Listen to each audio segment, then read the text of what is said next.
سیدنا عبدالقادر جیلانی غوث اعظم رضی اللہ عنہ وارضاہ بڑے مشہور بزرگ تھے اور ولی اللہ تھے. ان کا ایک کریکٹر تھا، ایک کردار تھا، سچ بولنا اور حق بات، سچ بات جو تھی اس کو ظاہر کرنا. ہاں کوئی بھی ہو. آج کل بڑا مشکل ہے، اور خاص طور سے جیسے وہ ممالک جس کو تھرڈ ورلڈ کہتے ہیں، اس میں تو قانون مختلف ہوتا ہے نا. یعنی یہ جو ممالک ہیں ان میں تو آزادی بہت ہے، ان ممالک میں سچ بولنا بڑا مشکل.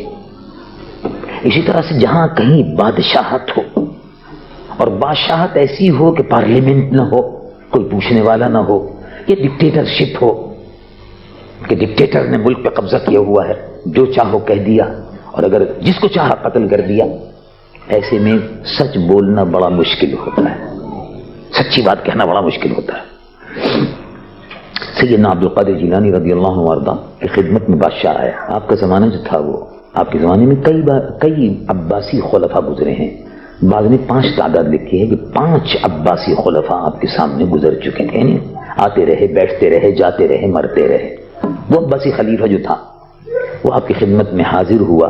اور اس زمانے میں سکہ جو چلتا تھا گلڈر جیسے ہوتا ہے، تو اب تو گلڈر نوٹ ہو گئے ہیں، لیکن پہلے زمانے میں بھی گلڈر چاندی کا اور سونے کا چلتا تھا. اور وہ سونے اور چاندی کا اب بھی بکتا ہے ٹریجری سے.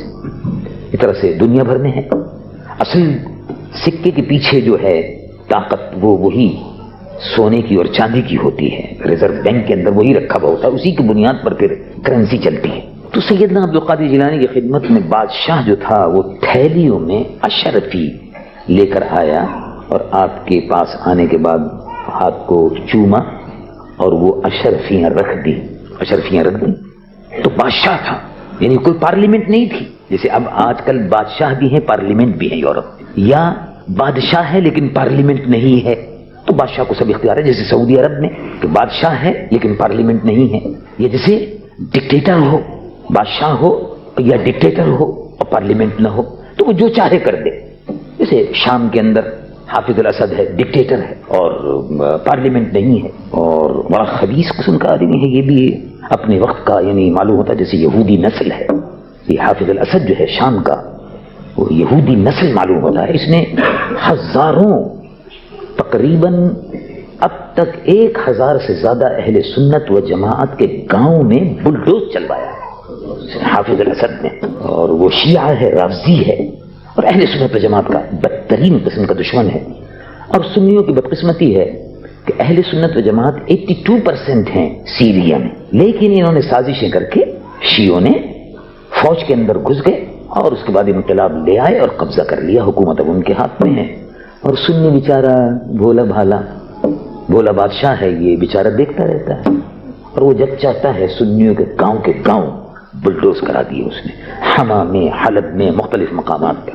ہماری بات یہاں سے چلی تھی اور عرض کر رہا تھا، بات گھر سے نکل گیا. سیدنا عبدالقادر جیلانی محبوب سبحانی غوث اعظم رضی اللہ عنہ وارضاہ کی خدمت میں بادشاہ آیا. بادشاہ نے سلام کیا، سلام کرنے کے بعد بیٹھ گیا، اور بادشاہ نے اشرفیوں کی تھیلیاں دی.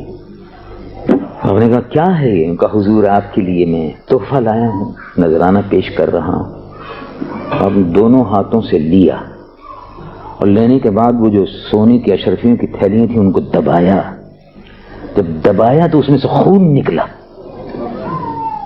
کہا مستنصر اپنی رعایا پر ظلم کرنے کے بعد، جبر سے ٹیکس وصول کرنے کے بعد، ظلم کے ذریعے سے ٹیکس وصول کرنے کے بعد، ان کا خون چوسنے کے بعد، یہ تم مجھ کو یہ کھلانا چاہتے ہو حرام کا مال؟ عبد القادر کو حرام کا مال کھلانا چاہتے ہو؟ سیدنا عبدالقادر جیلانی رضی اللہ عنہ وارضاہ نے اس کے لینے سے انکار کر دیا.